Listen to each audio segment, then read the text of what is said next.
apresentação é uma tendência e é uma necessidade, né?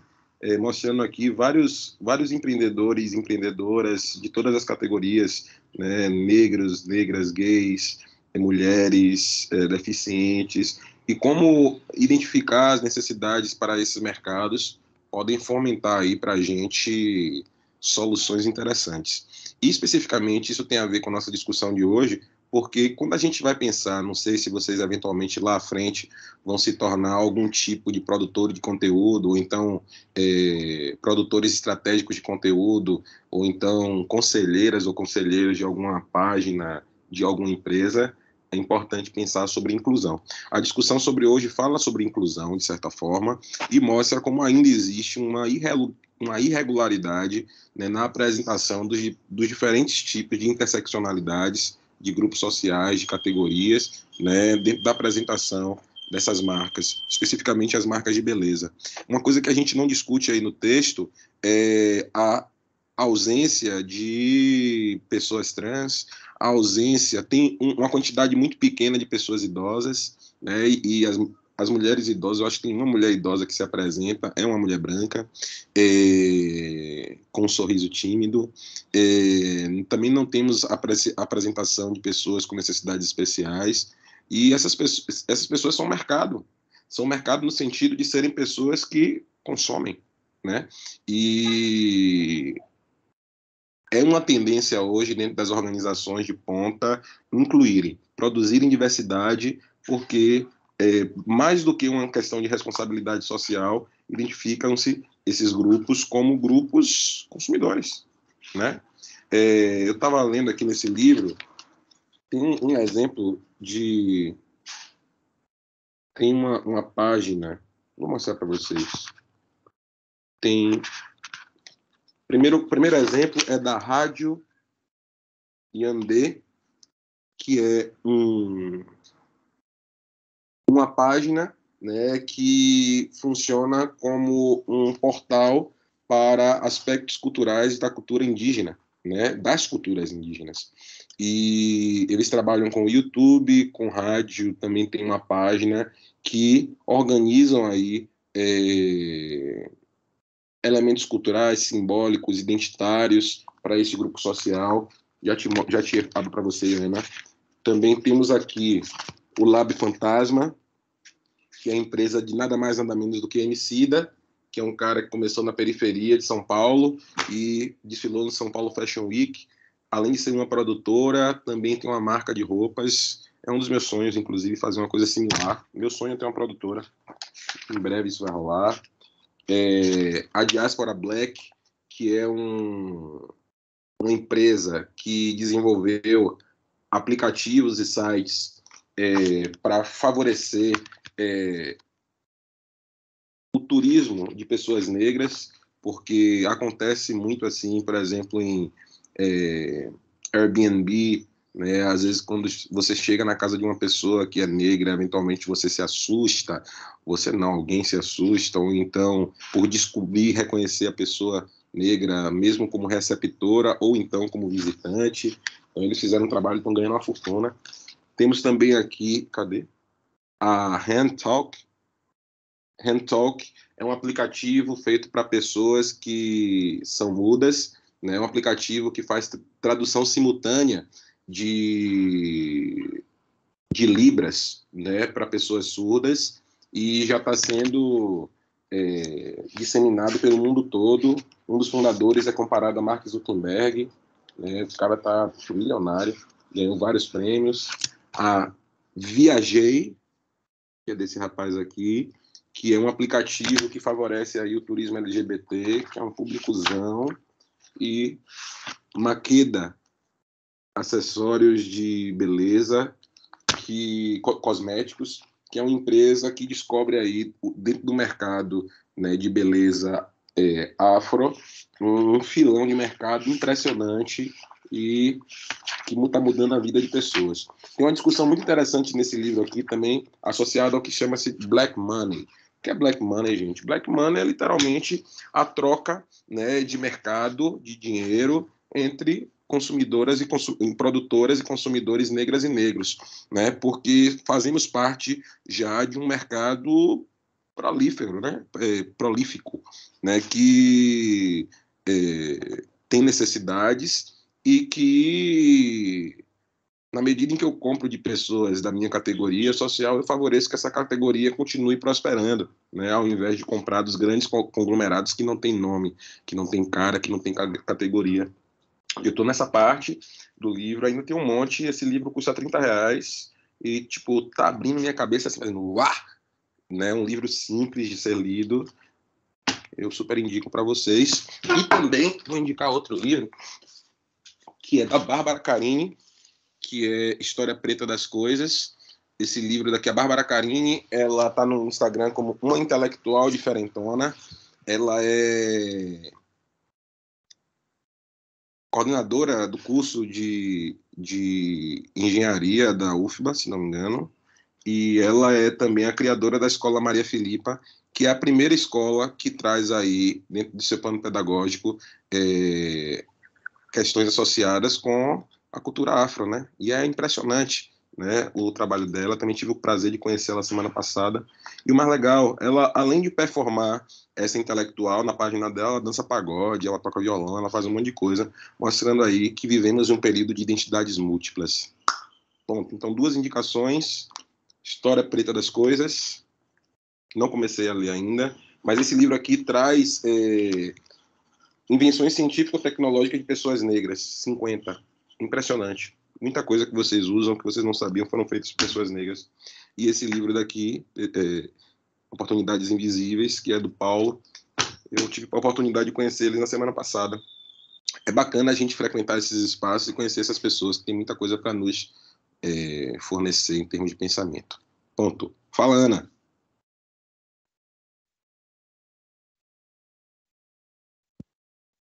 Professor, na última aula, a Clara tinha falado que queria falar primeiro logo, né? Clara, você quer falar? Antes de eu Ponto. falar? Não, amiga, pode falar, depois eu falo. Fica à vontade. Tá bom. Professor, você estava falando, né? E também do texto, dessa coisa, né? De falta de pessoas negras, idosas, etc e tal. Especificamente no Instagram da L'Oréal, né? Mas isso é uma coisa que dá para perceber em várias marcas. E aí eu fiquei aqui pensando, se só ter esse tipo de propaganda, por exemplo, uma propaganda com a diversidade e tudo mais, seria suficiente? Obviamente não é, porque, por exemplo, o que a gente vê mais, por exemplo, é Pink Money, que é justamente o contrário do Black Money, né? Que o senhor falou, que Black Money é uma coisa muito boa para a comunidade negra, mas o Pink Money é justamente o contrário. Esse negócio de fazer toda uma propaganda LGBT, mas essa fachada, essa propaganda, e na verdade tem muitas empresas que, inclusive, são homofóbicas e fazem Pink Money e tal. E aí, isso é meio assim complicado, né? Porque várias e várias marcas têm essas super propagandas, passam essa imagem de diversidade, mas quando você vai ver, por exemplo, não tem muitas pessoas negras, LGBTs, pessoas com deficiência, trabalhando nessas marcas, sabe? E aí, tipo assim, ok, devemos problematizar a falta de representatividade nas propagandas. É bom que as pessoas se vejam, se reconheçam e sabem que elas podem consumir tal produto e tal, se sintam identificados com isso. Mas é preciso representatividade também dentro do contexto da empresa mesmo, sabe? Enfim, é só isso mesmo que eu tava pensando aqui. Top, top, top. Ana, antes de tudo, eu acho que fazer essa reflexão ela é importantíssima. Isadora pediu para explicar mais o que é Pink Money e o Black Money. Por exemplo, nós temos agora muitos produtos com a bandeira LGBT, né? E aí o Pink Money seria justamente isso, lançar produtos, lançar propagandas com uma bandeira, né? Com a bandeira LGBT, para atrair esse público, fazer esse público comprar esse tal produto, ou seja, arrancar dinheiro deles. Mas na sua prática, você não tem uma prática anti-LGBT-fóbica, sabe? Você não tem pessoas LGBT trabalhando no seu trabalho, trabalhando na sua empresa, ou a sua própria empresa tem vários acontecimentos homofóbicos que você deixa por debaixo dos panos ou não resolveu, ou coisa assim, sabe? É essa contradição, basicamente, porque, mano, é isso, não basta só, tipo, ter a imagem de representatividade, é preciso, na prática também, sabe? As empresas fazerem isso. Top. Deixa eu ler aqui o Black Money para ficar mais claro. Se por um lado o aumento do poder econômico... chamo aqui de Black Money esse movimento atual de reconhecimento do potencial político do consumo negro que atua em duas dimensões. Se por um lado o aumento do poder econômico de negros e negras nos últimos anos chama a atenção das empresas, por outro conclama os membros dessa comunidade e seus aliados não negros a se unirem para comprar serviços e produtos na mão de pessoas negras, aumentando o poder econômico dessa comunidade que, diferente de outros segmentos que chegaram ao Brasil, como imigrantes, nunca tiveram nenhum incentivo a prosperar. E é nesse ponto que entra mais uma vez o Black Money, reforçando que o ato de consumir é algo político, ou seja, se uma pessoa precisa comprar um produto ou serviço e ela é consciente das desigualdades raciais, ela deve escolher prioritariamente adquirir bens e serviços de uma empresa que seja liderada por negras e negros, ou que, no mínimo, tenha uma política verdadeira para empoderamento econômico negro. Né? É isso que você está falando, é sobre inclusão, empoderamento, e tem uma terceira coisa, na verdade, 3, 4. A terceira coisa é que vivemos um momento que, inclusive por conta da pandemia, o liberalismo, que é essa corrente econômica que foi construída pelo racionalismo... deixa eu organizar meu cabelo aqui, gente. Não organizou. Que foi organizada pelo liberalismo e até pouco tempo estava apenas na mão de pessoas que tinham acesso aos meios, né, ao know-how.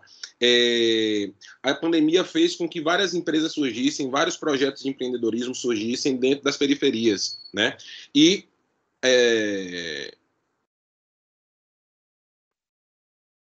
um projeto de inclusão passa, sobretudo, pelas questões econômicas, né? E não só, eu estou falando de Black Money, mas pensando em todas as interseccionalidades que são gênero, sexo, raça, classe social, né? Gênero, classe social, gênero, raça, classe social, sexualidades, idade, pensando em todas essas interseccionalidades, necessidades especiais, todas essas interseccionalidades têm pessoas que são representantes e que também fazem parte de um mercado consumidor e produtor. Então, estamos em alta no reconhecimento dessas categorias e, de certa forma, no aquilombamento, falo especificamente, vamos falar de aquilombamento mesmo, no aquilombamento dessas categorias que favorecem, né, a apresentação, a presença dessas pessoas dos seus serviços. Até pouco tempo atrás, inclusive foi a pergunta que eu fiz no dia que eu fui na noite de autógrafo desses livros. Eu perguntei para o Paulo e para a Bárbara Carini se eles se sentiam, ela e ele se sentiam sozinhos, né, no mercado, porque particularmente eu, Boni Sobrinho, me sinto. Eu também sou empresário, tenho uma empresa que oriento, tenho assessoria acadêmica, né, pessoas que querem entrar no mestrado, querem fazer artigo, essas coisas, e eu me sinto muito só mesmo, e só não no aspecto de conseguir parcerias para fazerem coisas, mas também só no sentido de encontrar referências com quem debater e dialogar, né? Então, a internet tem viabilizado que a gente possa encontrar essas pessoas. Eu, inclusive, descobri essa noite de autógrafos a partir da internet, e conheci a Bárbara a partir da internet, né? Então, estamos em um momento aí de curva histórica em que algumas desigualdades estão sendo reposicionadas e eu tenho uma otimista perspectiva para o futuro. Até porque, como a gente vê aí na discussão de sorriso das mulheres brancas, existe já uma crítica, como inclusive a Ana falou, sobre esses modelos de apresentação. E eu queria falar uma coisa que, na verdade, respondendo para a Ana e também, ao mesmo tempo, dando boas-vindas para a Mary Jane, que já se encontra in the house. Eu acho, Ana, que o ponto fundamental é esse que você traz, fazer a reflexão crítica sobre isso que acontece, né? As empresas, as empresas, elas já entenderam a necessidade da diversidade e sim existe muitas vezes uma dificultação, né, da inserção de pessoas com todos os tipos de características e categorias em lugares estratégicos das empresas. Aqui na UNEB, eu faço a orientação do estágio de um cara que se chama Lucas, amanhã de manhã eu vou estar com ele, 9 horas, inclusive, que ele trabalha numa das maiores empresas de recrutamento e seleção online, né, a GUP. E a gente estava conversando sobre as dificuldades que ele tem como um recrutador e selecionador para o preenchimento de vagas, né, de pessoas negras especificamente, que é a intenção dele. Não só passam pelas questões de políticas, né, das organizações, que por muitas vezes, por boa vontade ou não, aplicam isso, mas sobretudo pela dificuldade das pessoas, dos recrutadores, de entenderem as particularidades destes grupos sociais. Por exemplo, eu vou dizer uma coisa para vocês. Tem um livro chamado Tornar-se Negro, de Neuza Souza Santos. Se você botar aí no Google, você vai encontrar o PDF. Leiam, por favor, sobretudo as pessoas que se entendem como afro alguma coisa, tá? Mesmo que você seja uma pessoa parda. E há características da cultura afro-brasileira que são características muito peculiares, né, diante de uma história de desapropriação. Dentre elas, uma das características é o auto-ódio, uma expectativa negativa em relação a outra pessoa negra, eventualmente você sendo uma pessoa negra, mas olha, você passou a sua vida toda vendo na televisão, nos meios de comunicação, de que pessoas negras não eram legais, vendo Cirilo sendo detonado pela Maria Joaquina, as paquitas louras da Xuxa de manhã cedo tomando café da manhã. Então, existe uma formação cultural desde o processo, né, escravagista, cultural e econômico, de expropriação cultural e também de marginalização dessa população, que faz com que haja repercussões subjetivas e psicológicas, como eu falei, o auto-ódio. O nome do livro é Tornar-se Negro. Tornar-se Negro. Neuza Souza Santos. E isso promoveu repercussões, deixa eu botar aqui, repercussões super deletérias, de aspectos negativos e de aspectos positivos. Eu vou dizer uma, Tornar-se Negro.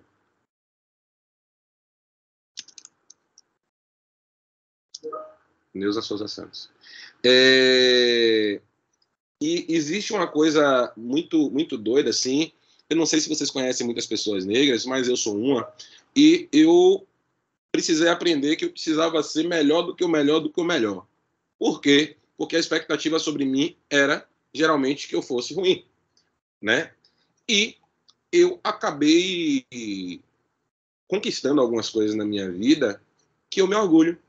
Então, falar dos meus orgulhos dentro de uma cultura ocidental que convida você a não falar sobre suas vitórias, a não falar sobre seus orgulhos, faz com que, eventualmente, nós sejamos lidos e lidas como pessoas agressivas, raivosas, tiradas, né? Mas que, se você for entender a formação cultural e identitária desse povo, você vai entender que faz todo sentido ser assim mesmo. Mesmo.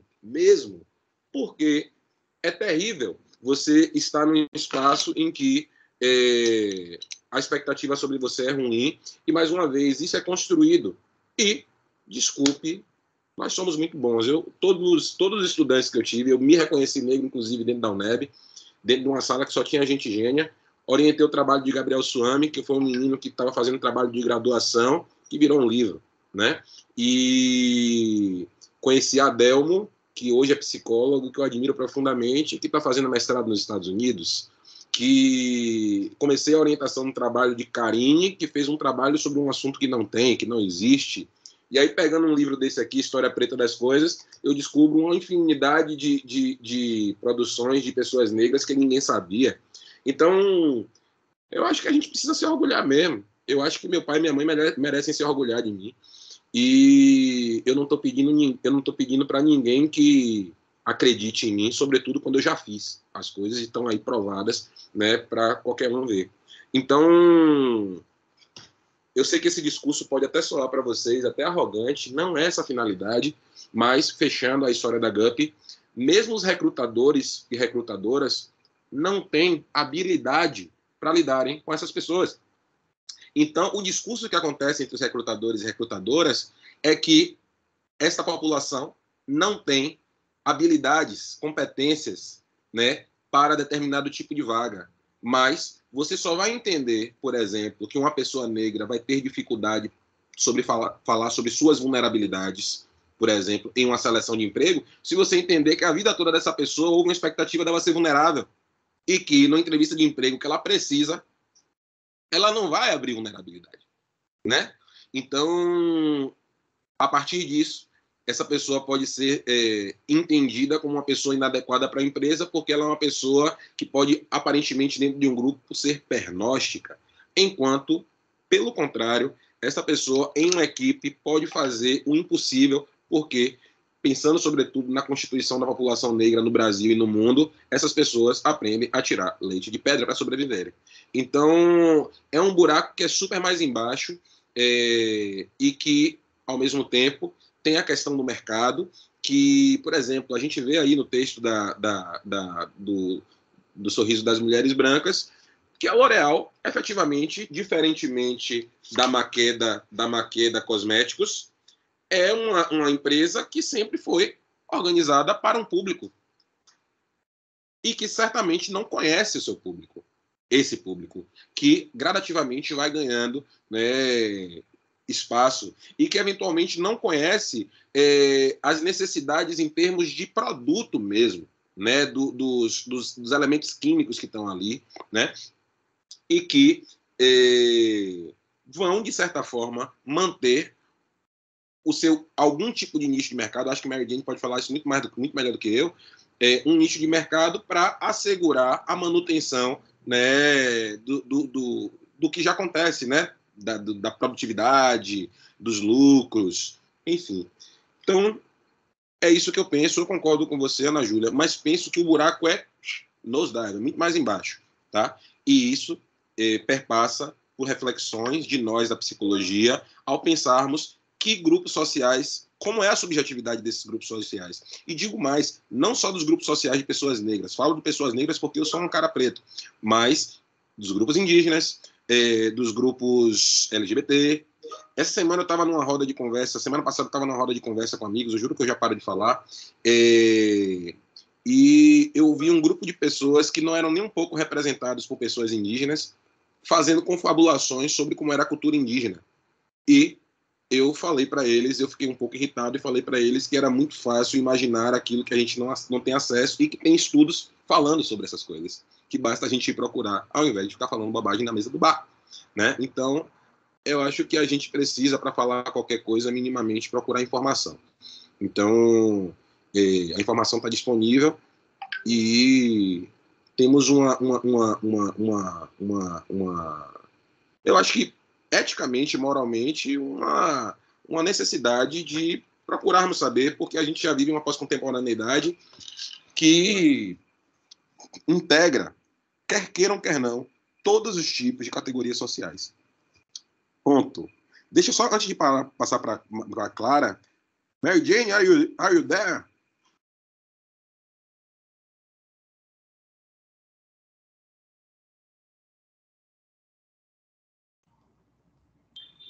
Boa tarde, estou por aqui. É porque eu não consigo aparecer no chat, eu não consigo digitar nada. Mas boa tarde a todos.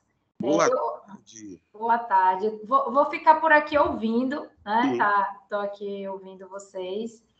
E queria depois poder mostrar aqui as duas propagandas que eu selecionei para o grupo, se der tempo de mostrar, tá? E fala um pouquinho também do artigo, né? Do que concerne também as minhas contribuições, né? Eu vi você falando aí da questão da L'Oréal, e realmente não é uma marca que tem foco, né, no país, né? Em produtos, né? Aqui no Brasil, né? Apesar de, no feed deles lá, terem muitas referências de artistas, de mulheres negras, né, de representatividade de beleza negra, né, que são, de certa forma, irretocáveis, né, como a gente mesmo colocou no artigo, né, então isso ainda não é, né, e a gente tem um outro exemplo, né, numa contramão, que é a marca Natura, que já tem uma outra concepção de marca, em que a questão não só da representatividade, mas da sustentabilidade está dentro do modelo de negócio, que isso é uma questão mais de mercado, de publicidade, mais mercadológica, que não vale a pena a gente adentrar nisso, mas é só para dar um exemplo de que é uma outra abordagem de produto, de serviço, né, e de percepção, né, em relação à representatividade em geral. Mas só abrir a câmera aqui para dar um alô, vou desativar aqui e vou ficar aqui ouvindo vocês, né? Como eu não sou eu sou convidada aqui, sou da área de comunicação, eu quero ouvir os PCs falando, já estou anotando aqui várias coisas que vocês estão falando, porque é muito importante esse espaço, né? Mary, olha só, antes da fala de Maria, que vai ser a primeira estudante a falar, na real, eu gostaria que você falasse. Afinal, esse artigo, ele nasce de uma demanda trazida por você, genial, e é desenvolvido junto com você, utilizando um aplicativo super inovador. Então, eu queria que você falasse para a galera, e vem do seu projeto de doutorado, né? Mary Jane é professora universitária, mestre, está entrando no doutorado agora, apresentou esse texto, né, que eu só fiz ali a participação, né, de análise de dados e debates. Não foi só isso, não. É modéstia. Olha ela que está sendo, gente, modesta. Então, a ideia é sua, você traz o texto bem organizado. Eu queria que você falasse um pouquinho para a gente de onde é que saiu essa ideia, de onde surgiu a ideia, né, e como é que foi para você. Algumas reflexões, tipo uns 5, 10 minutinhos de fala sua, porque essa galera aqui, você já viu que ela é conectada, só que eventualmente ela não tenha essas sacadas que você, que vem da comunicação e do marketing, né, para entender a construção dessas apresentações nas redes digitais. Então, eu acho que sua fala seria fundamental agora. Assim, começar aqui pelos insights, né, que você falou, do que me fez, né, ter essa necessidade, né, de pesquisar sobre isso. Na verdade, vem também de uma falta de representatividade, né? Hoje nós entramos em diversos locos consumistas, né, de consumo, né, na internet ou nas lojas, e a gente não se vê ali, né? E a gente não se identifica, né? São corpos extremamente difíceis de você se imaginar tendo aquele, né, corpo, aquela aparência, né, rostos harmonizados ao ponto de ficarem sem formato, né, e assim, trabalhando também com propaganda, com publicidade ao longo de anos, eu sempre vi essa indústria dos cosméticos, na indústria de beleza, né, e por ser mulher também, né, não é porque sou uma mulher branca, né, parda, né, eu me considero branca aqui para o pessoal, mas me considero uma mulher parda. Aqui para a Bahia, eu sou considerada branca, mas eu me intitulo pessoa parda, né? Então, eu tenho essa autodenominação. Então, assim, os padrões de beleza sempre foram muito difíceis de serem alcançados. E eu, como publicitária, como uma pessoa que trabalha na área, sempre vi isso, né? Sempre trabalhei em shopping, então organizava vitrines, né? Tive um contato com isso também, tive contato com algumas marcas de beleza. Então, nasceu mais dessa falta de representatividade, né? Que feminino é esse, né? Que a gente extrapola, né? Nessas oportunidades de venda, né? De produtos, de serviços, né? Porque esses padrões, né? Então, nasce primeiramente dessa inquietação, né? E trabalhar com marcas que têm, né, um certo combo de produtos que atinge várias faixas sociais, né? A L'Oréal tem produtos para diversos tickets, né? Só que não é a marca ainda. Eu considero esse trabalho um início, né? Para poder trabalhar aí com outras marcas, né? Com outros produtos. E porque entendo a marca também hoje com uma forma que as pessoas se veem como sujeito no mundo, né? Hoje, se você não consome, né, você não é ninguém, né? Então, a gente está o tempo todo consumindo produtos, serviços, pessoas, imagens, né? Então, a gente, como a própria Paula Sibila, ela tem uma outra publicação que é Das Paredes às Redes, né? E ela fala exatamente isso, que a gente tem duas dimensões aí hoje da construção do eu, né? Do eu atual, né? Que é a conexão e a visibilidade. É você ser visto e estar conectado. Então, isso seriam as duas bases hoje para você, né? Se constituir como um ser, como um sujeito. Então, a ideia vem justamente dessas reflexões, né? Partindo para o digital, né? Escolhi a plataforma digital, da propaganda digital, por conta dessa pesquisa que já se inicia, né? Nisso que eu acabei de falar. Então é isso, gente. Acho que ficou claro, não sei. Espero que tenha ficado mais ou menos claro. Mas, Top, assim, Mary. é um início, né? Então, eu espero que ainda venham muitas outras. Eu quero fazer também sobre a Dove. A gente ia fazer sobre a Dove, mas a Dove ela não tem um Instagram nacional. Né? Quero fazer com outras marcas, né?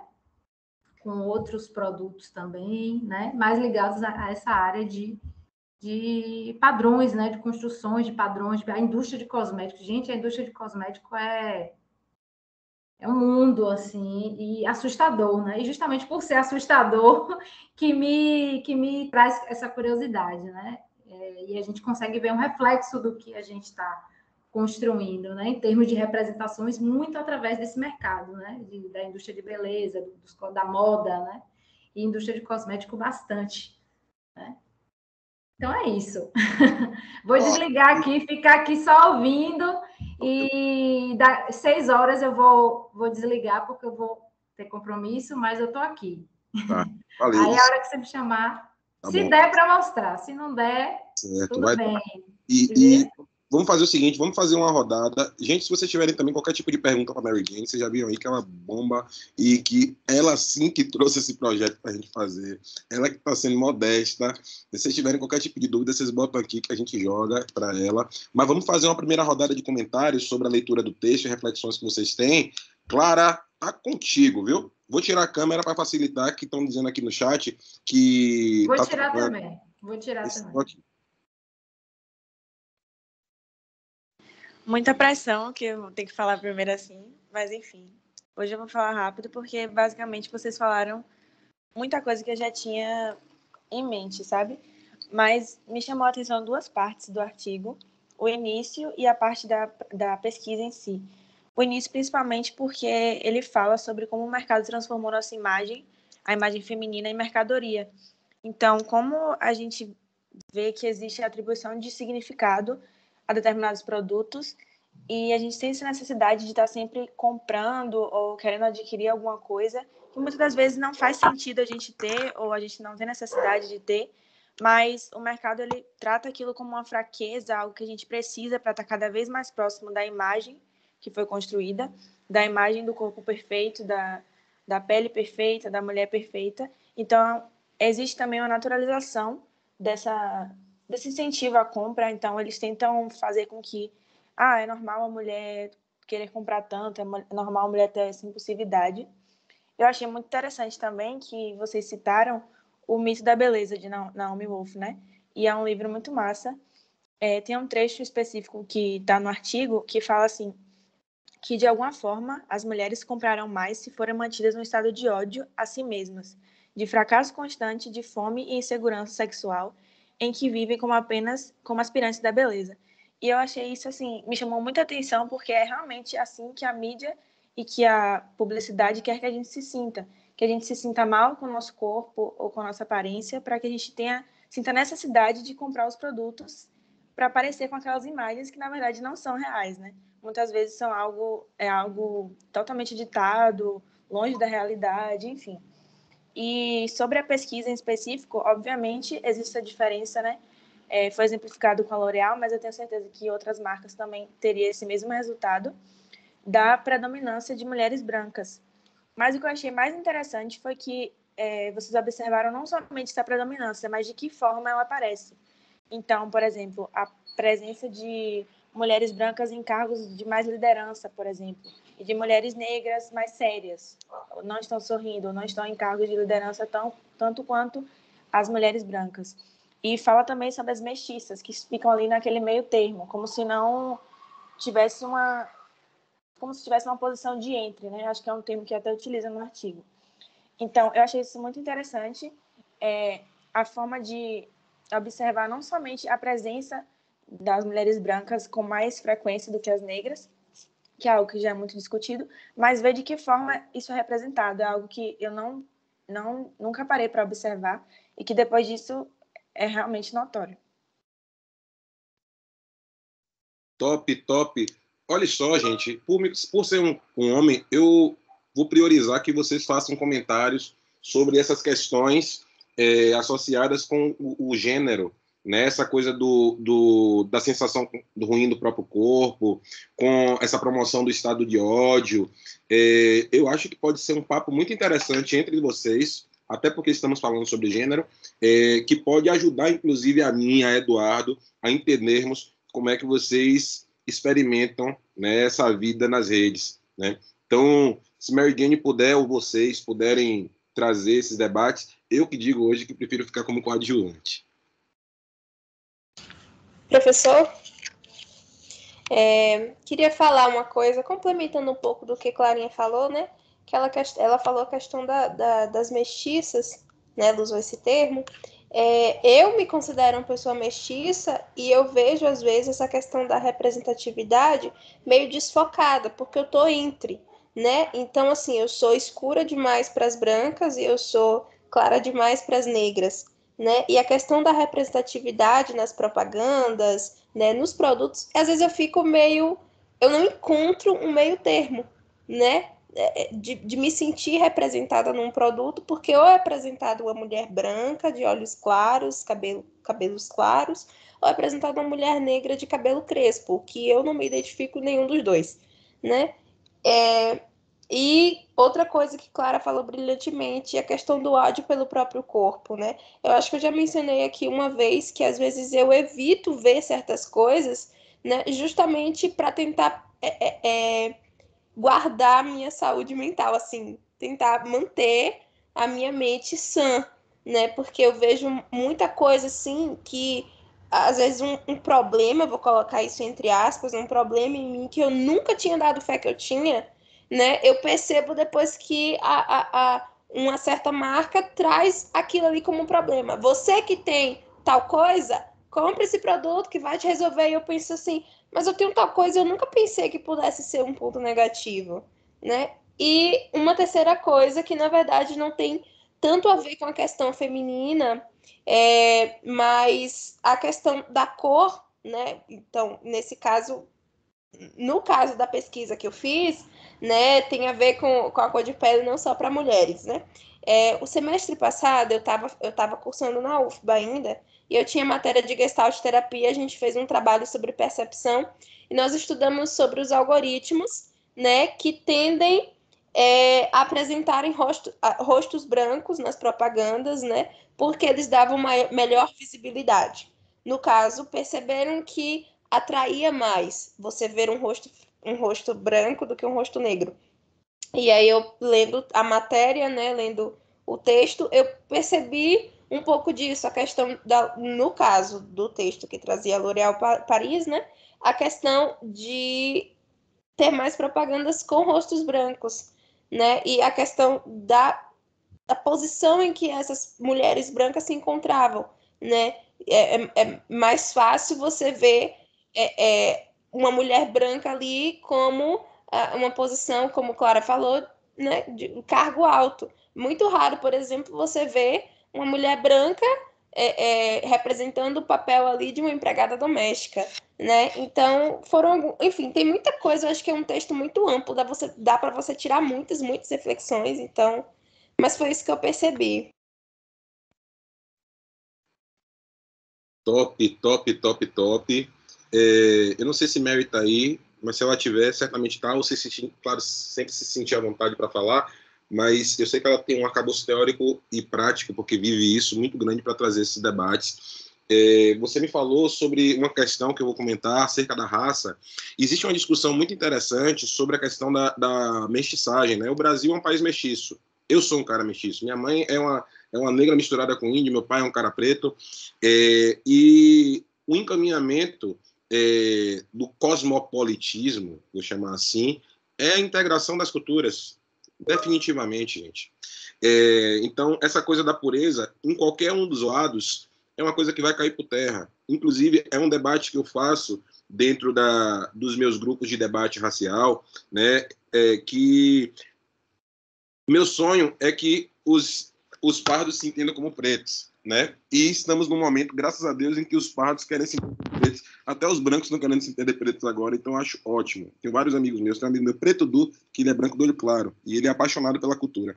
O que precisamos assegurar-nos são os aspectos culturais, porque, por exemplo, não foram os Beatles que criaram rock, não foi Elvis Presley, né? Não mesmo. O blues não foi John Mayer. Então, existe uma questão de apropriação cultural que nós precisamos ficar ligados. Mas você está me falando sobre questões fenotípicas, que sim, similar àquela história que muitas vezes acontece com os irmãos do meio, né? Existe aí, entre as pessoas pardas, um espaço de não lugar. Inclusive, existe no texto, se não me engano, um debate sobre isso, que eu lembro que na época que a gente estava debatendo, a Isadora trouxe de uma forma muito impressionante, né? Sobre o não posicionamento das pessoas pardas, né? Dentro desse contexto colonizado que, até pouco tempo, tinha expectativa de que nós quiséssemos viver uma cultura branca. No livro Tornar-se Negro tem isso, né? Não é por acaso que há várias mulheres negras, inclusive as mais retintas, em suas famílias, muitas vezes chamadas de Clara, Clarinha. Eu tenho uma amiga minha, Clara Paixão, que é uma atriz, o nome dela é Clara, né? Justamente num sentido aí de embranquecimento de alguma forma daquelas pessoas, mesmo que esteja na dimensão simbólica. Então, essa questão da representatividade das pessoas mestiças, eu vou chamar das pessoas pardas, porque a mestiçagem, o nome pardo foi criado, associado com pardal, que é um passarinho que não reproduz uma onda dessa. Então, a mestiçagem, esse pardalismo está muito associado com essa construção da cultura afro-brasileira, né? E, efetivamente, tem uma razão de ser, né, de não ter representatividade, mas, por outro lado, é o maior público que existe. É o maior público que existe, não apenas em questões fenotípicas, mas se pensarmos em questões culturais também, porque qualquer pessoa que nasceu, pelo menos em Brasil, já ouviu samba, tem algum tipo de música que gosta, que foi algum artista negro que fez. Então, as dimensões culturais estão aí entremeadas, né? E aí eu faço sempre um comentário de minhas amigas eu era o único cara preto da sala, né? Na verdade tinha mais algumas pessoas, mas nas festas nas festas da faculdade, quando estava todo mundo bêbado, todo mundo quebrava até o chão, os pagodes mais inenarráveis experimentados. Então, existe uma reação dos corpos a esse aspecto cultural apenas porque esse aspecto cultural faz sentido. Então, o aspecto da integração cultural pode não estar apenas, né, nos corpos, né, na fenotipia, mas certamente estão, de alguma forma, na acepção de sentido, né? E sim, é importante saber onde estão as mulheres mestiças, onde estão as pessoas mestiças, né? Inclusive, tem um trabalho da Karine, que ela... Ah, Maridiane chegou. Tem um trabalho da Karine que ela fez que fala sobre ser uma filha parda de um casal interracial, né? Os embates que acontecem, isso é muito louco. E, só para fechar, por outro lado, eu estava discutindo essa semana aqui na minha casa, com a minha gata, mostrando para ela um clipe do Revelação. O Revelação é uma banda de pagode. E se vocês observarem, o pagode paulista, vou chamar assim, é um pagode de negros operários, vou chamar assim, né? Da construção industrial, né? Então você vai ver que as pessoas elas se vestem diferente do Ileaê, elas se vestem de camisa polo, E, se você observar, na construção daquele videoclipe, que é um produto cultural também, as pessoas que estão sendo... Bote lá a música, tá escrito, erga a sua cabeça, bote fé e vá no pé. Tem muita apresentação de pessoas pardas, né? Ali. Da mesma forma que, ao contrário, se você pegar o clipe de Bruno Mars, de Leave the Door Open, tem mulheres negras lá, é um outro tipo de cultura, mas você vai observar que um dos clipes que ele fez, eles estão cantando, tipo assim, numa festa, e a maioria das mulheres são mulheres negras, e tem 2 mulheres brancas, uma gorda, de cabelo preto, e uma de cabelo loiro, né? Um outro clipe dele tem vários tipos de pessoas, mas, por acaso, na apresentação, a mulher que é escolhida para ele pegar a mão é uma mulher parda. Então, tipo assim, nada disso é construído por acaso, porque todo produto cultural é feito por roteiro. E o roteiro é feito para que as pessoas se identifiquem, tá? Então, não podemos passar despercebidos por esses pontos. Então, por outro lado, só fechando, Ana, foi a Ana que falou? Eu não lembro quem foi que falou, mas existe uma narrativa sobre o ser pardo sem falar sobre ser pardo, porque até pouco tempo ser pardo era mais interessante ser branco em sendo pardo do que sendo negro. Então, eu acho importante fazermos pesquisas e debates e entrevistas com pessoas pardas para falarem sobre essa subjetividade parda que existe e que não se encontra. Ponto. Mary Jane, tá contigo. Não, eu só queria fazer, na verdade, foi a fala de Alice, né? Que eu anotei. Ela descreveu esse entre, né? Eu fiquei feliz pela fala, porque é realmente esse vácuo, né? Eu sou escura demais para as brancas e branca demais para as negras. Não foi essa a fala dela? Foi. Eu anotei e achei assim que o artigo identificou realmente isso, e como a partir, né, da possibilidade metodológica, né, isso que a gente utilizou, isso foi possível. E como eu acho que foi ela que pontuou que é um artigo que dá para você ter várias... ele não é fechado, né? Ele abre para que...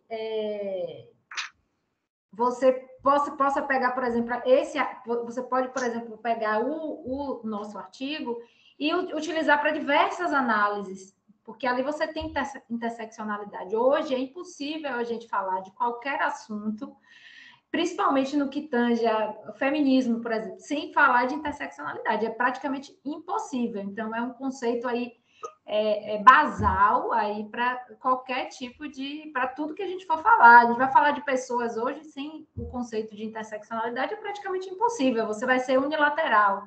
Você vai enxugar gelo, né? Se você não analisar através dessa contribuição, né, teórica aí da interseccionalidade, né? Então, é um artigo que eu considero assim, simples, fácil de você digerir, de você degustar ali, e com muitos insights interessantes, mas que traz uma possibilidade de você utilizar para analisar outras redes sociais, né, outros fenômenos ligados, né, a isso, né? Então, eu acho que justamente a contribuição do artigo essa, né? Você poder utilizar pela simplicidade, né, que ele tem, e a forma que ele une ali, né, alguns conceitos, e você pode ali utilizar para interpretar diversas situações, né, que esteja acontecendo, não só apenas as propagandas de beleza, né, mas de representatividade em geral. Então, é isso que eu acho também interessante e que eu queria falar. Pronto, já vou me recolher, era isso. Beleza. Então, massa, Merdine, muito obrigado. Inclusive, gente, só dando uma dica de leitura que tem no texto, conheçam Carla Cotirene, por favor, sobretudo negras e negros, porque ela é uma discussão muito importante para que a gente traga aí o entendimento de toda essa complexidade que existe. Próxima pessoa. Tá conseguindo me ouvir, professor? Meu Consigo. fone é muito baixo. Gesiane. Isso, Gesiane. Então, nesse artigo, ele realmente me trouxe muitas reflexões. Duas coisas chamaram mais atenção. A primeira foi que, nas considerações finais, é citado sobre promover uma maior equidade entre esses grupos sociais, ao invés de igualdade, que realmente eu achei o termo mais pertinente mesmo ser a equidade do que a igualdade, né? O segundo ponto foi que tem uma parte que diz assim: o corpo é um local primoroso para imposições de ordem estética das marcas. Um exemplo que eu consegui associar foi quando a gente vai numa loja de roupa comprar qualquer peça assim. E quando a vendedora quer te ludibriar, ela fala: nossa, essa roupa ficou perfeita no seu corpo, se ajustou perfeitamente. Tudo isso é reflexo realmente das marcas que fazem com a gente, né? De ter um padrão, de ter um tipo de estética que ele já impõe, de certa forma. Eu achei bem interessante isso. E teve, há umas 2 semanas atrás, um episódio no reality, A Fazenda 13, né?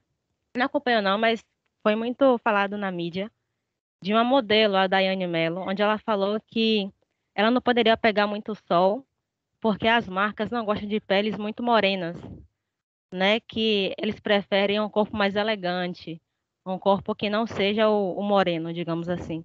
Aí eu fiquei pensando, o que seria esse corpo elegante? Seria o corpo branco?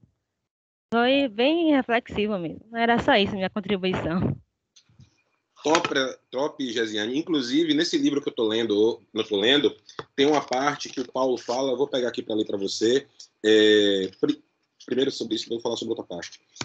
Ele vai falar que, em uma entrevista para uma conceituada revista de propaganda, ao ser questionado pelo número pequeno de negros nas publicidades, um publicitário falou que nos comerciais as pessoas querem se ver representadas como lindas, ricas e poderosas, e os pretos são pobres, né? E isso é uma inverdade, porque o nosso mercado, em uma pesquisa feita em 1997, que há muito tempo, perdão, engasguei com a saliva, o nosso mercado mobilizava por ano 46 bilhões de reais.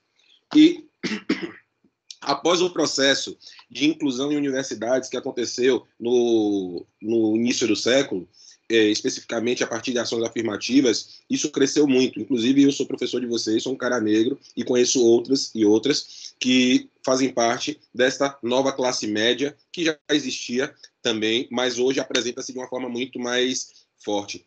Por outro lado, ainda é gradativo o nosso reconhecimento nestes espaços e nos aspectos culturais. Eu vou falar uma coisa para você, e que não fala só sobre a questão fenotípica, mas fala sobre questões cosmológicas. O que é cosmologia? Cosmologia diz respeito aos símbolos que nos significam, como o candomblé, que você pode nem gostar como religião, mas você precisa conhecer, sobretudo se você é uma pessoa negra, inclusive estudante de psicologia, porque fala sobre arquétipos culturais, questões estéticas, como o artigo mostra, que as mulheres negras são apresentadas ali com elementos estéticos coloridos, né? Então, inclusive intelectuais. Eu só vim me reconhecer como um cara negro, mais uma vez, dentro da UNEB e a partir do YouTube. Por isso que o aquilombamento digital surge como trabalho. Porque foi ali que eu vim descobrir Carla Cotirene, que eu vim conhecer Milton Santos. Eu vi Milton Santos deixando as pessoas do Roda Viva em silêncio porque não conseguiu acompanhar o pensamento dele. Tem, inclusive, uma playlist na plataforma Psicologia UNEB, que é um memorial Milton Santos, para vocês conhecerem. Abdias Nascimento também. Então, nós não tivemos, na época das mídias de massa, que é a época da televisão, Rede Globo, SBT, uma apresentação de nossos referenciais. Fechando, eu estava conversando com um amigo meu que cresceu quando a gente era pequeno comigo. Eu cresci em um bairro de classe média, em Salvador, e ele também, e depois ele se mudou para São Paulo, Rio, e ele sempre foi o único cara preto do rolê na vida. E hoje ele vive em São Paulo, e hoje ainda ele é o único cara preto do rolê da vida.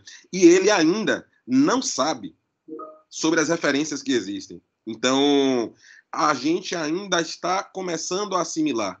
E o caminho para a gente providenciar essa assimilação é literalmente conhecer essas referências.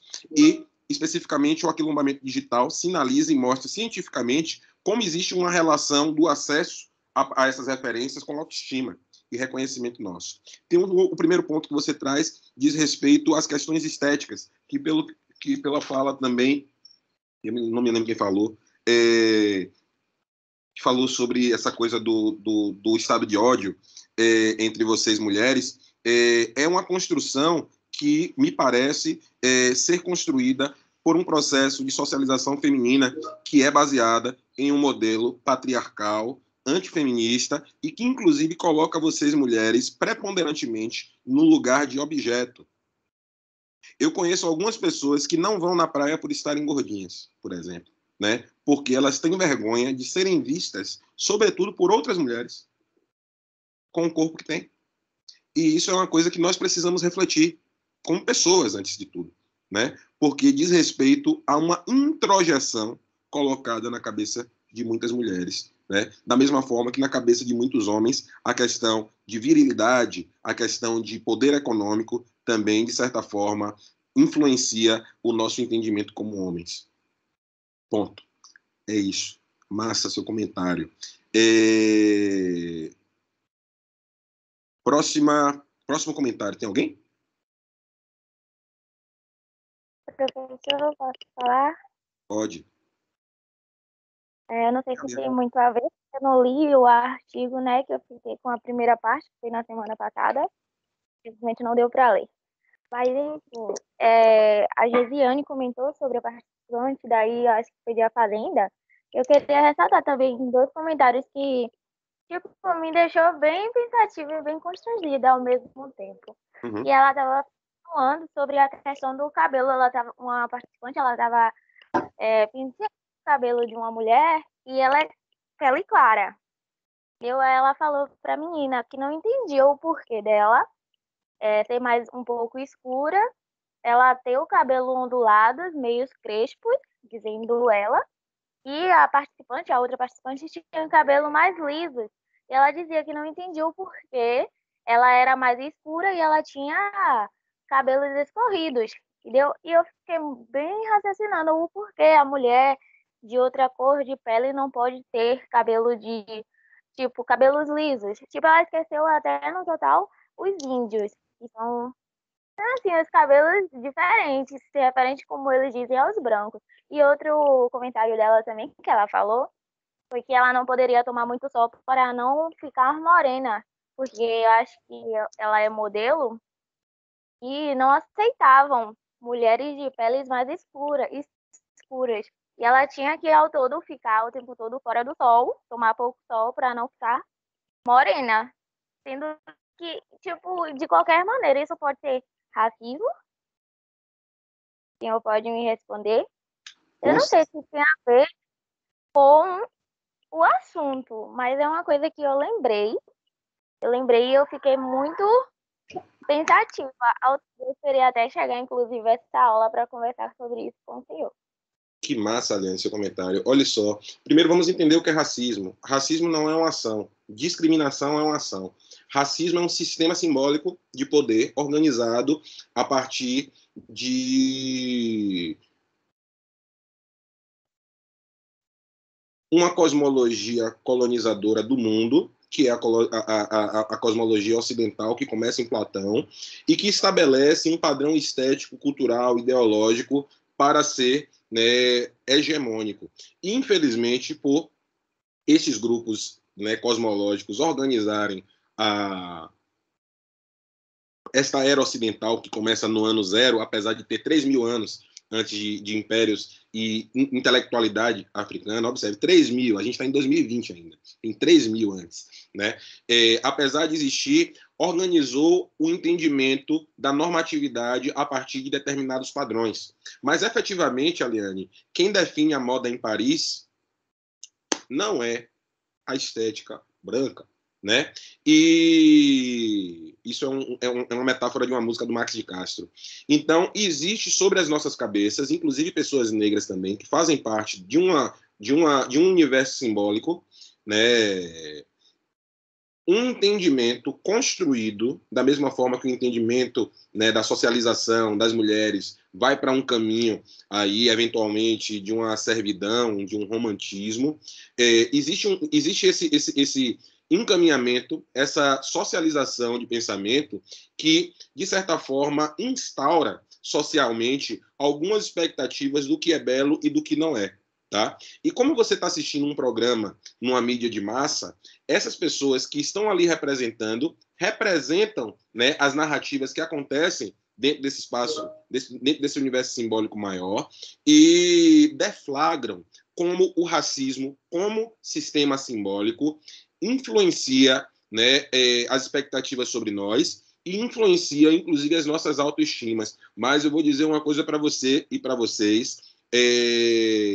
Precisamos aprender a nos olharmos, porque nós somos bonitos pra caralho, né? Bonitos e bonitas, belos, né? Nossas características estéticas, nossas características fenotípicas, nossos narizes, nossas bocas, nossos corpos, né? São corpos que são maravilhosos. Infelizmente, as pessoas que não têm a possibilidade de ter essas reflexões passam por aquilo que eu me esqueci o nome do autor, chama de deficiência cognitiva. E deficiência cognitiva, em outras palavras, se chama burrice, porque deficiência cognitiva é não conseguir pensar, né? Deficiência cognitiva ao passo que determina e cristaliza a sua expectativa do que é certo, do que é bonito, a partir de uma estética, né? De uma estética ocidental. Isso não significa que a estética ocidental também não seja belíssima, como a Mary Morrow, Scarlett Johansson, né, dentre outras mulheres brancas que são maravilhosas, estão aí no cinema, Gwyneth Paltrow, né, mas é importante que entendamos que as nossas estéticas são maravilhosas. Eu tenho tatuado no braço, não sei se vocês conhecem, Nina Simone, que era uma mulher, inclusive, que durante muito tempo da sua vida teve cabelos curtos. Temos a Grace Jones, né, que, sinceramente, para mim, são as pessoas mais belas que eu já vi em algum momento, né, em algum tipo de mídia. Respondi? Sim, professor, obrigada. Massa. Ana indicou aqui um trabalho de Wagner Vinhas, que eu também não conheço. É isso, a gente precisa conhecer essa galera.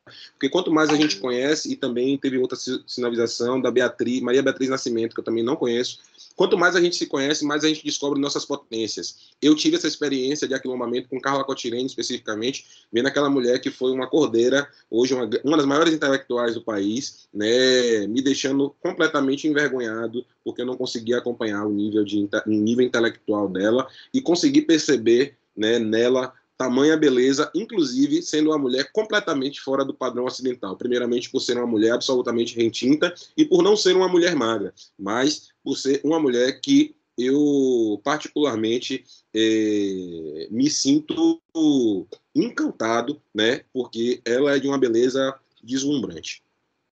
Precisamos refletir sobre os padrões estéticos que criaram para nossa cabeça.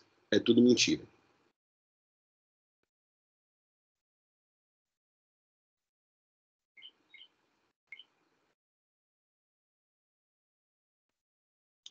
Alguém mais quer falar?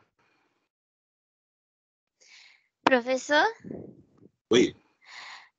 Sobre esse negócio, né, que Clara puxou, e aí ele falou, Mary Jane ensinou também, sobre isso de que de precisar manter mulheres sempre em ódio com o corpo delas, né, para elas consumirem. Aí eu fiquei lembrando, assim, de umas coisas, lembrei de duas coisas. Eu lembrei de que realmente a gente não tem paz, a gente não tem um minuto de paz, porque sempre que, né, agora com o feminismo sendo mais difundido, digamos assim, do que era antigamente, agora certos padrões de beleza já estão sendo questionados, já estão, sabe, caindo por terra, só que sempre aparecem novos, e umas coisas assim, nada a ver, sabe, ultimamente apareceu muitos falando sobre o hip dips, sobre sendo que é tipo uma curvatura que a gente tem, e que é por causa dos nossos ossos da bacia, e aí, tipo, apareceu um negócio falando mal do deep hips, de que tem que preencher e não sei o quê, sendo que, tipo assim, vamos tirar nossas bacias, sabe, pra entrar nisso.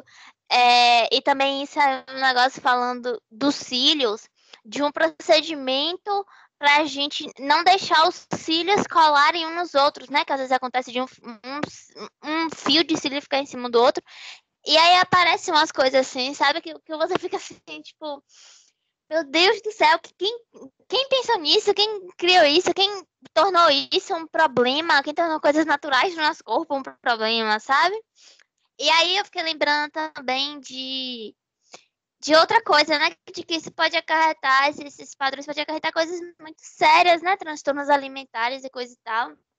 E aí eu fiquei lembrando de uma época do Tumblr, que é uma rede social que hoje está mais apagada, mas teve uma época no Tumblr que tinha uma romantização enorme da bulimia e da anorexia, e que as meninas ficavam incentivando umas às outras nesse processo a se tornarem bulímicas, a se tornarem anêmicas, ou anêmicas não, anoréxicas, e um negócio assim de desafios mesmo, tipo, comece a ficar um dia sem comer, aí depois você fica 2, e a meta era chegar em 10 dias inteiros sem comer, e aí, tipo, sabe, eu fico pensando, imagina as consequências psicológicas disso, além das físicas, que são, tipo, evidentes, mas as consequências psicológicas disso, sabe? É um negócio tão, assim, que afeta a saúde mental das mulheres também, né? É um negócio muito pesado, assim, que fica assim, sabe quem inventou isso? Quem tornou isso um problema, né? Pois é, eu fico me perguntando quem é que está se beneficiando com isso, economicamente. E digo mais para vocês, agora é um conselho meio que de pai.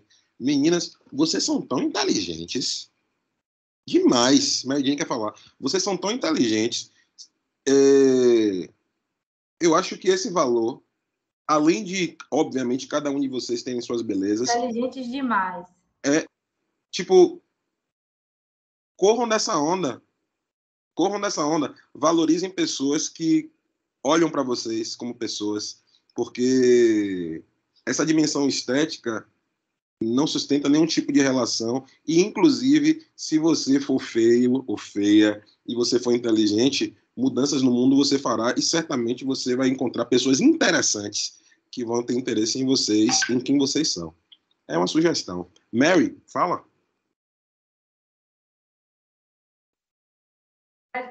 Na verdade, assim, não é se você se achar não é se você é feio, se você se achar feio. Porque você não é feio, a pessoa não é feia, ela se acha feia porque alguém provavelmente retornou que ela é, entendeu? Então ela se acha, né? Ela se reconheceu como feia. Mas só fazer uma pontuação aqui que a Ana Júlia, né, falou. E aí tem uma parte, né, do texto que as duas alunas citaram, né, que foi de Naomi Wolf, né? E aí do ódio, né, ao corpo e tal. E aí tem uma outra passagem interessante logo em seguida, que é justamente essa, que Ana Júlia falou e que eu queria trazer aqui para complementar, né, para fortalecer. A autora sinaliza que, à medida que as mulheres se liberaram da mística feminina da domesticidade, o mito da beleza invadiu esse terreno perdido, expandindo-se enquanto a mística definhava, para assumir sua tarefa de controle social. Pois bem, ela continua, dessa maneira, quanto mais obstáculos legais e materiais nós, mulheres, né, vencemos, né, mais rígidas, pesadas e cruéis foram as imagens da beleza feminina imposta. Então, assim, no século XX, a gente conseguiu trabalhar, a gente conseguiu... teve uma série de conquistas, né? Apesar de a trancos e barrancos, a gente ainda ganhar muito menos que os homens, a gente ainda teve um monte de coisas para conquistar, mas a gente conseguiu ter o nosso próprio dinheiro, a gente conseguiu fazer um monte de coisa legal, né? Mas a ideologia, o mito da beleza é a última ideologia que ainda nos persegue, né? Que casa justamente com o que Ana Júlia trouxe, né? Então ela continua assim, reitera que a ideologia da beleza, acessada pelo mercado de cosméticos de beleza, e aí vem minha inquietação para estudar cada vez mais, investigar e produzir conhecimento né? Para esse tipo de serviço, de produto, né? Essa ideologia é a última das antigas ideologias femininas que ainda tem o poder de controlar e assumir a função de coerção social, que os mitos da maternidade, da domesticidade, castidade e passividade não conseguem mais realizar. Então, assim, o feminismo está aí, né? A gente conseguiu derrubar um monte de coisa, né? Hoje você pode ser mãe, pode trabalhar, você pode decidir não ser mãe, você pode decidir não ser uma mulher do lar, uma Amélia, né? A gente conseguiu um monte de coisa, mas o mito da beleza, ele está lá, encarcerando, nos padronizando, né? Nos apagando, né? Fornecendo diversos tipos de apagamento, né? Intelectual, enfim, né? Étnico, de todo tipo, né? Então, só foi mesmo esse comentário que eu achei importante para fechar, né? Já que vocês falaram dessa parte do artigo, que voltem lá logo em seguida nessa passagem. E, se puderem ler, né, Virginia Woolf, né, que são as feministas aí do século XX, né? Virginia Woolf e Naomi Wolf também. Isso, esse é o meu recado. Top, Mary. Obrigado, você broca. Sobretudo as mulheres, acredito, e os meninos também podem conhecer essas literaturas, porque a gente precisa sair da caixinha, né? Para a gente melhorar um pouquinho. Tem alguém querendo, falar?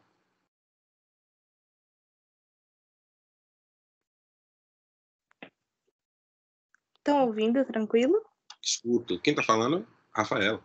Rafaela. O que a Ana Ju trouxe e o que Mary Jane completou me lembraram de uma situação que eu passei com uma prima minha, a gente conversando. Eu tenho 23, ela fez 20 esse ano, e a gente estava falando sobre procedimentos estéticos. E eu estava indo justamente nessa questão do questionar. Porque, assim, as mulheres ganharam o mercado de trabalho, a gente já consegue ter o dinheiro, mas quanto desse dinheiro a gente gasta com maquiagem, procedimentos estéticos, roupas? E procedimentos estéticos eu incluo os procedimentos mais simples, que são, tipo, depilação, escova de cabelo, não escova em si o objeto, mas o fato de você ir para o salão para estar fazendo escova. Para os meninos que não entenderam, tipo, você tá alisando o seu cabelo, ainda tem esse traço, vou dizer de racismo, mas de apagamento de alguns traços. E ela, aos 20 anos, estava comentando que já estava se preparando para fazer um botox preventivo aos 30. E falando de suplementos alimentares que precisava tomar, porque daqui a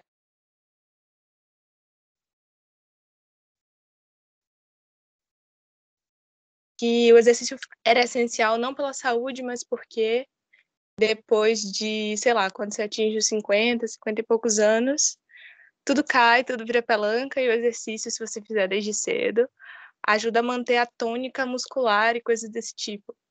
E aí eu juro que eu fiquei um pouco assustada. Apesar de ser prima, é como eu falei, tipo, 20 anos ela já tá se preparando para uma velhice que ainda nem chegou, e ainda mais para um fantasma de uma velhice que a gente projeta, que é o fim, que é o tudo cair, toda a beleza se desfazendo. E é isso, ainda tem esse questionamento de tipo, tá, mas o que é a velhice e por que não haver beleza nessa velhice também? É muita onda. É um imperativo do futuro dos corpos, né? Mas, mais uma vez, eu pergunto, quem se beneficia com isso, né? E, ao mesmo tempo, eu penso que é interessante que pensemos, que refletamos sobre esses pontos, porque, efetivamente, vocês são os corpos que são submetidos, né, a isso. Falo vocês por entender que vocês, mulheres, certamente são mais acometidas do que, vou falar em primeira pessoa, do que eu, né? Porque eu, a partir dessas reflexões, eu resolvo não aderir ao que definem sobre como eu deveria ser em termos de corpo. E eu acredito que existe uma cultura de um mal-estar que desapropria a gente de ter uma relação genuína com os nossos corpos. e de entendê-los, antes de tudo, que é onde estamos. Eu conheço algumas pessoas negras, especificamente, que tinham medo de se olhar no espelho. E que, a partir de diversos tipos de procedimentos, minimamente de alisar o cabelo, dentre outros, por conta de um tipo de avaliação de quem vê o corpo depois, de fora, acabam se submetendo a uma completa inautenticidade, em uma não possibilidade de reconhecer-se. É importante verificarmos isso, né? E ficarmos atentas e fortes. É a minha sugestão, mas eu sou apenas um homem, estou falando de ousado.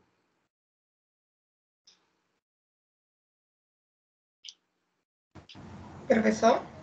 Oi. Dá para me ouvir? Direitinho, né? Eu só queria falar, né?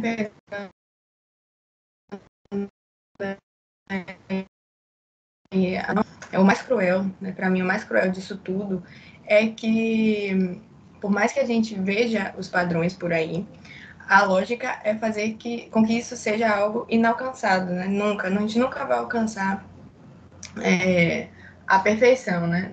Nunca vai alcançar aquilo dali que está sendo vendido para a gente, porque para que isso continue girando, a mídia vendendo seus produtos, a insatisfação ela precisa ser presente e constante. Então, por mais que o padrão esteja ali, né? Ele é irreal, a gente não vai alcançar, então nunca vamos estar satisfeitas. E por mais cirurgias que você faça, você não vai alcançar. Então, o motor é isso, promover essa insatisfação e colocar padrões cada vez mais irreais, né, para que a gente não alcance, que parece um ratinho dentro daquela rodinha, sabe? E correndo ali atrás disso, sendo que a gente nunca vai alcançar. Pois é. E que, eventualmente, inclusive, submete pessoas a estados de mal-estar que podem levar a lugares terríveis, como, por exemplo, ao suicídio. Bizarro.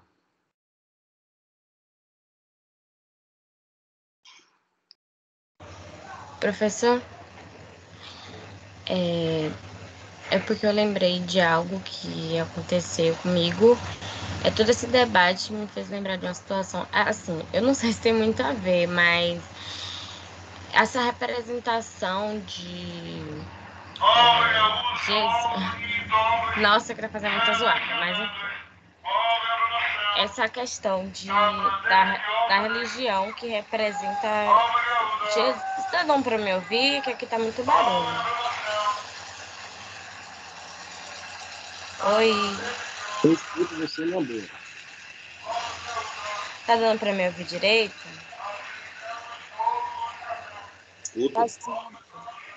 Tá, ok. Porque assim, eu vim de uma família muito religiosa. E a representação de Jesus como um homem branco, loiro dos olhos azuis, sempre foi uma questão para mim muito absurda. Eu sempre questionei isso.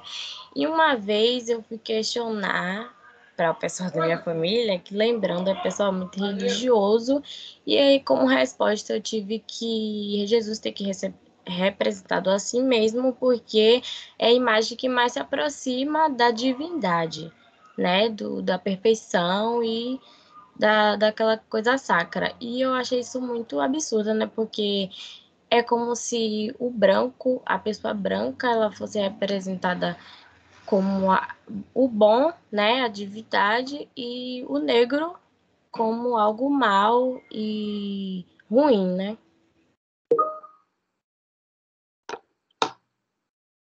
Pois é, construção, né, estética ocidental. É mentira, pô. E a maior loucura, eu penso, é como descobrir que isso é mentira, né? Quando eu descobri, deu um bug na minha cabeça, mas foi um bug libertador.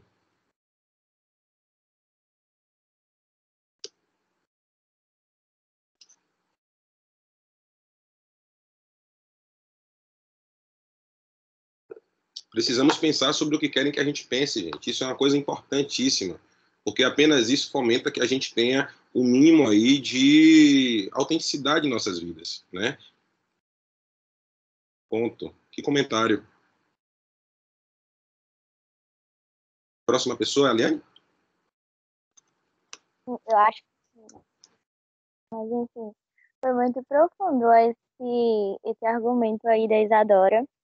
E me fez lembrar sobre um comentário que eu já vi, inclusive na internet, que a sociedade já nos ensina, infelizmente, dessa forma, né? De acordo com os desenhos e tal, histórias em quadrinho, essas coisas de novela, o vilão sempre tem que ser preto.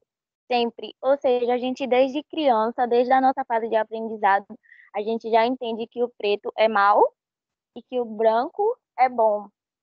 Essas coisas, né? A sociedade sempre, às vezes, nos ensina coisa boa, mas a maioria das vezes as coisas não são tão boas quanto a gente quer. Que doideira, né? Que doideira. É isso. Quando a gente for discutir acompanhamento digital, a gente vai ver literalmente como nós fomos organizados para entendermos nossas identidades a partir de figuras pouco representativas do que de intelectualidade, porque geralmente a representação, né, nossa é de que a coisa está preta, né? O boi da cara preta que pega o menino que tem medo de careta. Quem se beneficia com isso? Eu estava na casa de minha avó, e minha avó é uma senhora que tem 80 e poucos anos, e ela fica vendo desenho animado. E aí eu estava vendo o desenho animado que ela estava vendo, de uma escolinha, todos os personagens do desenho animado. Não, na verdade, não tinha nenhum personagem do desenho animado preto. E eu fiquei imaginando assim, a repercussão disso no entendimento, no situamento de pessoas que são não brancas. É pernicioso. É bizarro, é bizarro, é bizarro, é bizarro, é bizarro. Precisamos perceber isso e começar a agir contra isso, como, inclusive, produzindo cultura nova. Nos apresentando, sendo intelectuais. Eu acredito que esse ser aquilombando é a melhor sensação do mundo para mim, é ver uma pessoa negra falando coisas inteligentes, gente. Eu fico todo arrepiado, né? Então, quando eu fui ver, no dia que eu fui ver a galera falando sobre os livros, eu saí de lá num estado de êxtase e fiz até uma publicação na rede social que eu fiquei, tipo assim, é um presente para minha autoestima, porque ali eu me vejo representado. Então, o que a gente pode fazer? Vamos desligar a televisão, vamos desligar os canais de comunicação que não estão preocupados com a gente, pô. Por que a gente consome essas coisas? Vamos cortar esse negócio que faz mal a gente, sempre. É uma sugestão. Quem tem aí, quem vai falar agora? Professor, eu só queria fazer um comentário de que ano passado eu estava assistindo Big Brother uma vez. E aí tinha Babu, né? E ele tava falando. Ele sempre trazia muitas questões, muitas discussões sobre as questões raciais e tudo mais, e como ele era visto, inclusive sobre os papéis que ele fazia na Globo. E eu fiquei muito intrigada com isso e eu fui pesquisar o nome dele no Wikipédia porque aparece, sabe, as atuações que a pessoa já fez, os personagens que ele já fez. E os personagens eram, tipo assim, ladrão, traficante, não sei o quê. E eu fiquei muito besta com isso, porque não tinha nenhum papel que ele fazia. Tipo assim, nenhum era o papel principal. E não só isso, nenhum era o papel, assim, de uma pessoa, sabe, que não fosse um ladrão ou algo do tipo.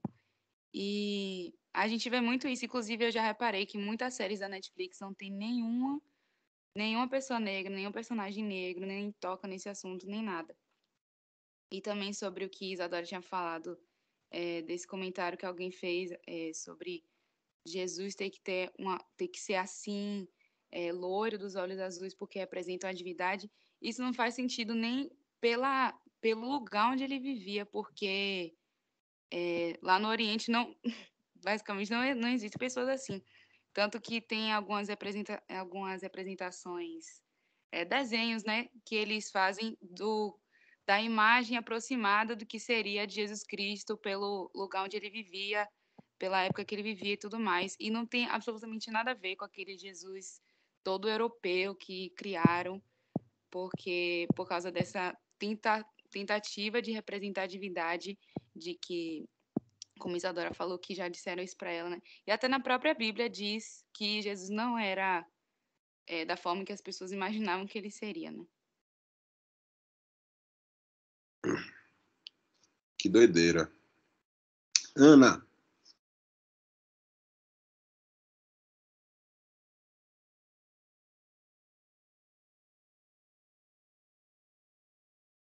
Professor, Oi. você tá falando alguma coisa? Eu falei que doideira. Na verdade, porque você Ah, reforça uma coisa que já estava sendo trazida, que é uma reflexão que precisa ser feita, né? Que é absurda. Por exemplo, eu estava num lugar essa semana que eu gosto, inclusive, Iemanjá branca, gente, Iemanjá é uma orixá afro-brasileira. Iemanjá não pode ser branca. Não dá, é impossível, não dá, não é possível. Então, precisamos pensar mais uma vez quem se beneficia e qual a repercussão dessas representatividades, né? É absurdo. É absurdo. E é ignóbil, na verdade. Não tem sentido, né? Por outro lado, faz parte de uma construção de um universo simbólico feito por alguém para alguém. E certamente não é para alguém como eu. Só que fala para as pessoas que deveriam, para esse público-alvo, uma coisa que não é verdade. E pior, o público-alvo come e continua a caminho, encaminhado, orientado por pessoas que estão falando mentiras. Eu não acredito em gente que mente. Ponto. Vamos refletir sobre essas coisas que botaram na cabeça de vocês, gente. Pelo amor de Deus, somos adultos. E fazer decisões coerentes, né? E Jesus não tem nada a ver com isso.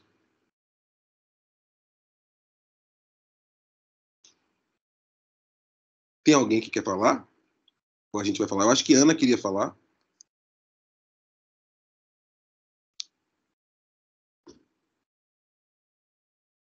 fui eu que acabei de falar. Qual, Ana? Outra Ana. Foi mal. Acho que foi a Ana Ruth. Foi eu que falei. Não Agora. foi não. Deve ter sido a Ana Ruth mesmo que tava com a mão levantada. Uhum. Minha mão tá levantada ainda? Não. Ah, tá. Então pronto, eu acho que acabamos hoje o debate. Estamos chegando perto da hora.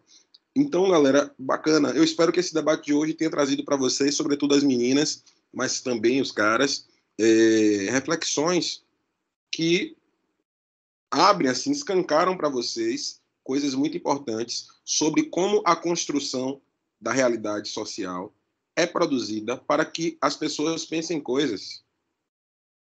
E vocês não precisam ser reféns de algo, de uma regra, de um jogo que criaram para vocês. Por favor, reflitam sobre isso. Percebam e se questionem sempre quem está sendo beneficiado por isso, né? Que grupo social está sendo beneficiado por isso? Quem está ganhando dinheiro com isso, né? Eu tenho certeza que não são pessoas como vocês, tá? E é isso.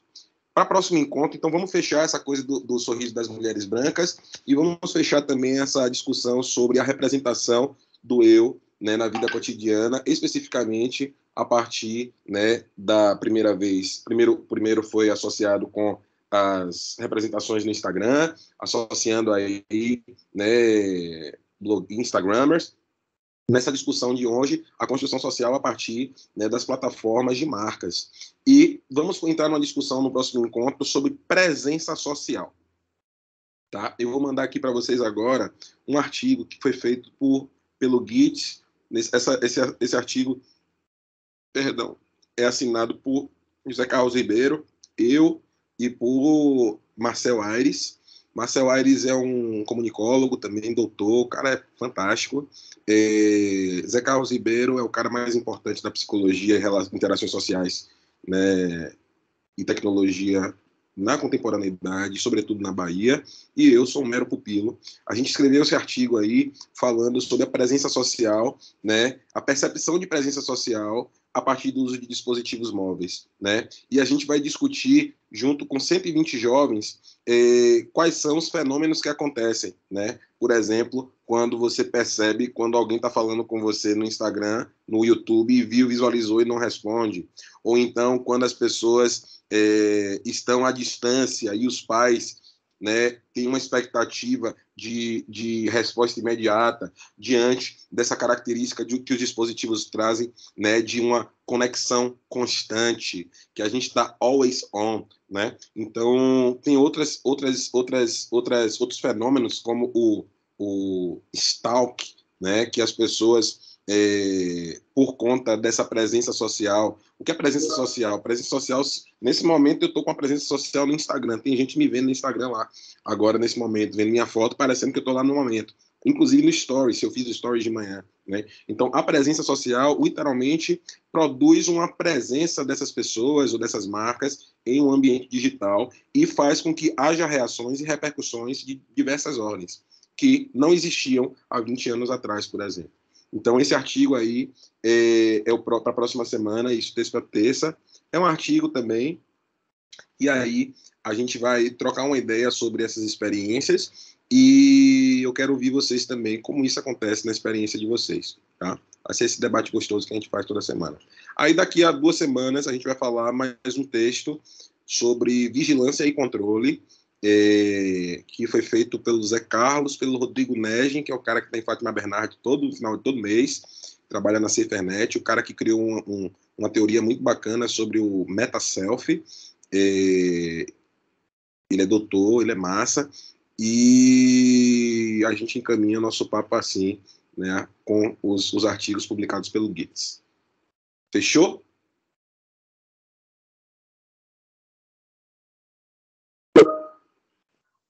Certo, professor.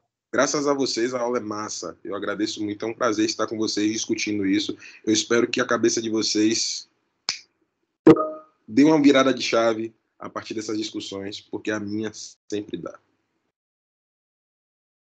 Então, até semana que vem. Um forte abraço para vocês. Uma excelente semana junto.